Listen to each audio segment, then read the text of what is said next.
Hello students, welcome to my channel. This session will be taking up numbers intro part. So we'll start with the types of numbers, the classification of numbers. You all know real numbers, students. What are real numbers? Any number that can be represented on a number line, can be placed on a number line, is a real number. So then are there any numbers which are not real then? Yes. What is not real in life is what, students? Imaginary things. Similarly, what is not a real number is imaginary number. What is imaginary number? Say I is an example of imaginary number. I'm sure you know this. I. What is I under square root minus 1? When I say I square, it is minus 1. How can a square be negative? That's the reason we call it imaginary number. Some people may say, what about complex numbers? Yes, what is complex number? Complex number is something in the form of a plus ib, where a and b are real numbers. What makes it complex? This I imaginary number, right? So now students, if you look at the real numbers, again we classify them into two groups: rational numbers, irrational numbers. See, again, we don't need textbook definitions to learn this. See, I said real numbers means the numbers which are represented on, which can be represented on a number line. That's enough. I don't want any textbook definitions. Similarly, rational numbers, if you take, you all know rational number means something that can be expressed in the form of p by q. Any number that can be expressed in the form of p by q, where q is not 0, is a rational number. Something that cannot be expressed in the form of p by q is an irrational number. And students, if you look at these rational numbers, say for example 1 by 2 is an example of rational number, yes. 2 by 3, yes. 2, 3, 4, all integers, yes. All these are examples of rational numbers. These rational number, students, when you convert them into decimals, 1 by 2, 0.5, 2 by 3, 0.6666, and so on. See, here it is terminating, the decimal is ending, whereas here it is not terminating.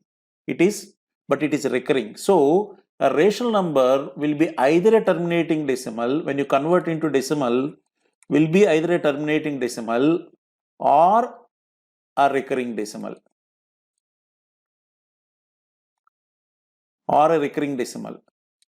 Whereas an irrational number, if you look at, it is non-terminating, and non-recurring decimal. Say for example, if you take root 3 is an example of, all surds are irrational numbers, right? root 3, what is that? 1.732 and so on. It is neither terminating nor recurring. So what are the examples of irrational numbers? Root 2 is an example. Pi is an example of irrational number. Many students will say that pi means 22 by 7. No, 22 by 7 means it is in the form of p by q. How can you say it is irrational number? Students, pi is not exactly equal to 22 by 7. Pi is approximately 22 by 7. Pi value is some 3.14 and so on. This is an irrational number. E is an irrational number. So any decimal which is neither terminating nor recurring, we can say it is an irrational number, right? Okay. More of this we will take up in some other video. Let's continue, students. Now, if you look at rational numbers, you can see there are fractions, there are integers, right? So there are fractions and there are, of course, integers. Integers are three types, students. You have to be very clear. Negative integers, say from minus infinity to 0, 1, 2, 3, and so on. So negative integers, positive integers, and 0. This is very important, student. Many times we forget that 0. Why? I tell you how the question will be given in the exam is, he will say x is a non-positive integer. The moment you read the statement, x is a non-positive integer, you think that x is negative. I said x is non-positive. Non-positive means it can be negative or 0. That's important, students, right? Negative integers, positive integers, and 0. Students, the non-negative integers, that is 0 and positive integers, are called what? Whole numbers. Whole numbers means what? Non-negative integers, that is 0, 1, 2, 3, and all this, they are called whole numbers. I'm sure you know them. I'm just giving a quick recap of it, right? Most of these points you know, students, right? So natural numbers, only positive integers, that is 1, 2, 3, and so on. Okay, right, students. We'll spend some time on natural numbers. If you look at natural number, students, what is sum of n numbers? 1 plus 2 plus 3 and so on. What is sum of n natural numbers formula? Do you know that? I'm sure you know that. What is that? N into n plus 1 by 2. What is sum of n square, students? 1 square plus 2 square plus 3 square and n square. What is sum of first n squares formula? Yes, you're right. N into n plus 1 into 2n plus 1 by 6. This is the formula. What is sum of first n cubes, students? Sum of first n cubes is n into n plus 1 by 2 whole square. 1 cube plus 2 cube plus 3 cube and so on. Sum of first n cubes is n into n plus 1 by 2 whole square, sigma n whole square, right? These are three important rules. In the continuation video where we take questions based on this introductory session, you will see how questions will be framed in competitive exams on these simple rules, right? Okay. And students, if you look at, when you write the natural numbers 1, 2, 3 and so on, see there are, what are 1, 3, 5 are called? Yes, odd numbers. What are 2, 4 and 6 are called even numbers. So one more classification we can do, students, is odd numbers and even numbers. What are odd numbers? 1, 3, 5, 7. These are examples of odd numbers. What are the examples of even numbers? 2, 4, 6, 8 and so on. And students, what is sum of first n odd numbers? In one of the speed mass video, we have explained squares using sum of n odd numbers concept. If you can recall, the second video on squares, if you recall, in the speed mass module, we have discussed this, students. If you can watch that if you haven't. So sum of first n odd numbers, students, is n square. If you want, you can see one odd number is 1. Sum of two odd numbers 1 plus 3, 4. Sum of three odd numbers 1 plus 3 plus 5, 9. Sum of first four odd numbers 1 plus 3 plus 5 plus 7, 16. Yes or no? 1 plus 3, how much it is? 4. 1 plus 3 plus 5, how much it is? You can see 9. 4 odd numbers 1 plus 3 plus 5 plus 7, how much it is? 16. So sum of first n odd numbers is n square. Then what is sum of first n even numbers? It will be, if you see, students, every even number is one more than the corresponding odd number or not. 1, 3, 5, 7. So this is one more, this is one more, this is one more. Every number is one more. N numbers will be n more. I can say n square plus n. Or if you take 2 common here, 1 plus 2 plus 2 plus 4 plus 6 plus 8 and so on. If I take 2 common, 1 plus 2 plus 3 and so on. This is sum of n numbers. What you said, n into n plus 1 by 2. 2 gets cancelled. It is n into n plus 1. N into n plus 1 is nothing but n square plus n. This is the formula for finding sum of first n even numbers. Now, students, I have one more doubt to ask you. If I add two odd numbers, students, any two odd numbers, let's say not necessarily first two odd numbers, say 3 plus 5, how much it is? 8. If I add three odd numbers, 3 plus 5 plus 7, how much it is? 15. Suppose if I add 4 odd numbers, say 1 plus 3 plus 7 plus 9, any 4 odd numbers, not necessarily continuous numbers. Yeah, 4, 11, 20. What you observe, students, when you're adding 2 odd numbers, it is 8. When you're adding 4 odd numbers, it is 20. When you're adding 3 odd numbers, it is 15. If you look at 5 odd numbers, say 1 plus 3 plus 5 plus 7 plus 9, how much it is? 25, right? Okay. What you can see, students, it is odd numbers. These are odd numbers. These are even numbers. So what is the conclusion you can make then? If you're adding 2 numbers or 4 numbers or 6 numbers, 6 odd numbers, the sum is even. That means sum of 2 or 4 or 6 odd numbers is even, means, in other words, sum of, can you make that into a statement, student? Sum of even number of odd numbers is even. I'll show you the statement, don't worry. Sum of 3 odd numbers, 5 odd numbers, 7 odd numbers will be odd, means sum of odd number of odd numbers is odd. Let me show you the statement. Sum of odd number of odd numbers is odd. That means if I add 3 odd numbers, it will be 15 odd. If I take 4 or 5 odd numbers, you can see it is odd. Like that you can check, students. It will be odd. Sum of even number of odd numbers, that is 2 odd numbers, 4 odd numbers, 6 odd numbers, like that, the result will be even. What about even number, students? If I add two even numbers, 6, it is even. If I add, say, let us say 3 even numbers, that is also even. You add any number of even numbers, the sum will be even. Yes or no? You can check few examples like this. So what I can say, sum of any number of even numbers is even, right? So next, you can every screen you can pause and take the snap or write down and then continue, students, right? Now, suppose, students, if I say product of A, B, C, D, E, F is odd, how many of them are odd? Students, unless all of them are odd, product cannot be odd. Even if one number is even, students, the whole product will become even. That's why if the product of n numbers is odd, then all of them must be odd. But product of them is even. How many are even? All are even. As I said just now, even if one number is even, the whole product becomes even. These are very useful statements, simple statements, but you get a lot of questions, especially in data sufficiency, on these odd numbers and even numbers. And many a time we make mistakes in the pressure of examination. So these 5 points that I'm saying in this slide looks very simple, but very important, students. If the product of n numbers is odd, then all the numbers are odd. If product of n numbers is odd, then all of them are odd. If product of n numbers is even, what we said, at least, not all of them can be even, but at least, but not necessary, at least one of them is even, right? This is about odd numbers and even numbers. We get a lot of questions in the examination, students, right? Let's continue. Then one more classification we have is prime numbers. Yeah, what is not prime numbers is what? Composite numbers. So what is a prime number? You all know, nothing new I am saying. Prime number is one that doesn't have any factors, right? So first of all, I want you to have clarity on what is a factor or a divisor. Factor or divisor is one and the same, students, and what is a multiple? Let me explain you with an example, students. 2 is a factor of 8.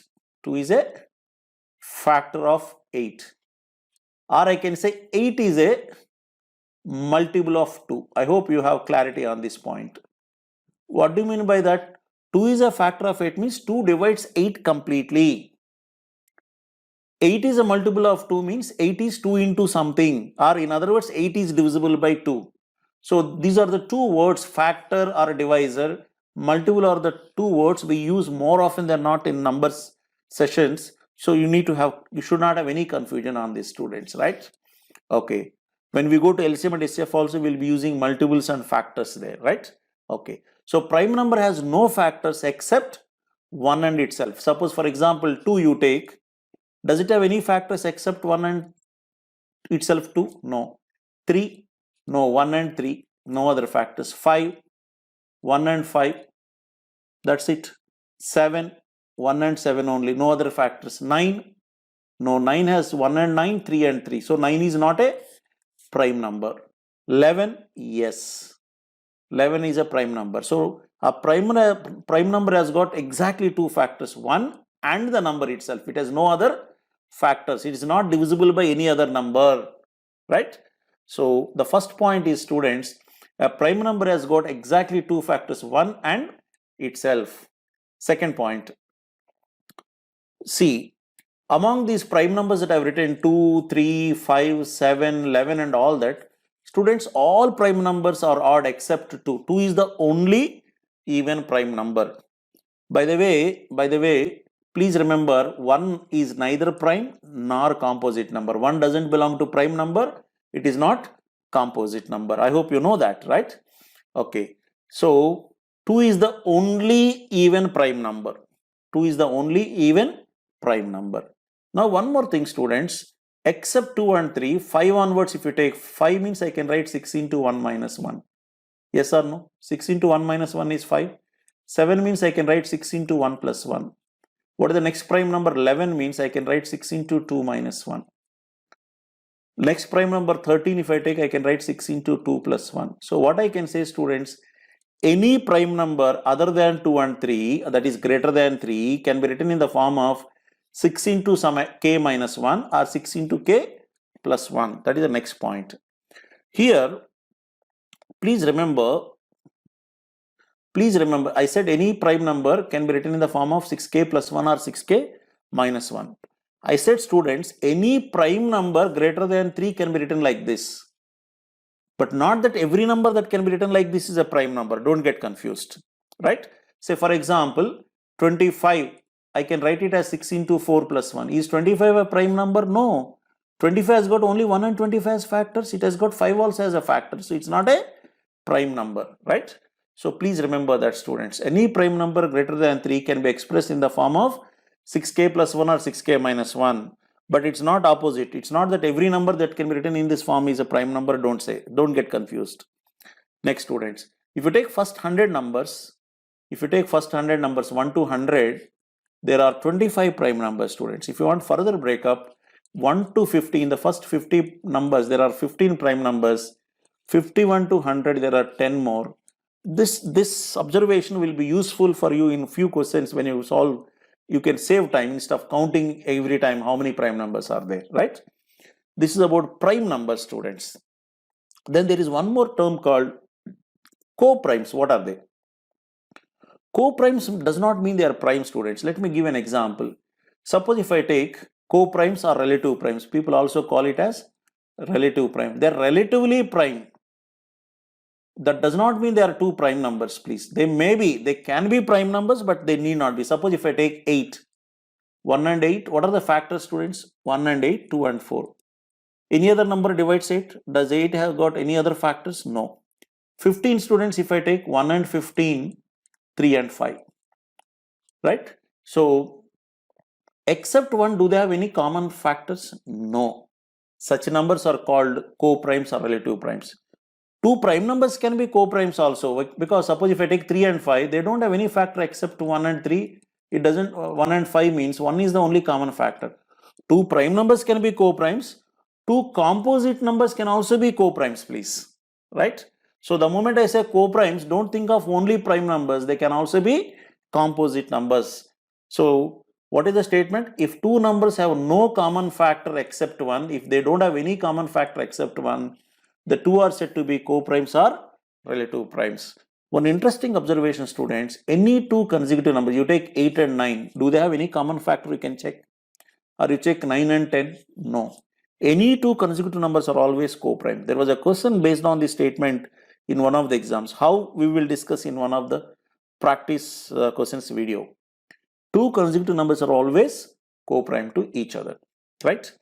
And one more type of number we'll discuss, students, before we conclude this. That is perfect number. What is perfect number means, students? Let us take 6. 1 and 6, 2 and 3. If I take, let's say, 28. What are the factors? 1 and 28, 2 and 14, 4 and 7. Students, if you add the sum of the factors except 6, what happens? What is 1 plus 2 plus 3? Is it not equal to 6? Yes. Take 28, students, except 28, you add 1 plus 2, 3, 3 plus 4, 7, 7 plus 7, 14, 14 plus 14, 28. Is it not equal to the number? Yes or no? So, such numbers are called perfect numbers, students. If sum of the factors of a number other than this given number is equal to the number itself, such number is called perfect number. You have very few perfect numbers, students. 6 is the only single digit perfect number. 28 is the only 2-digit perfect number. If you want, you can write other 2-digit numbers and check whether it will be equal. It's not. 496 is a 3-digit perfect number. See, what are the examples? 6, 28, 496, 8128. Like this, very few perfect numbers are there, students. Right? Okay, that's enough. See, we can have a whole lot of discussion on perfect numbers, but what is required for competitive examination point of view, we will discuss, right? Sum of the factors of a number except the given number is equal to itself, then the given number is said to be a perfect number. Right, students? These are the examples. These are the different types of numbers, the introduction. Before we get into different concepts, so we should know what are the different types of numbers that we keep using in this module there. So this is about the introductory part 1, students. In the second part, we will take a few examples based on what we have done in this video, how questions will be framed in the exam, on such simple concepts that you already know, right? So students, please do subscribe to my channel and also press the bell button, as I said in the beginning, so that whenever I upload the new video, so you get the notification there, right? So that you don't miss out anything, right?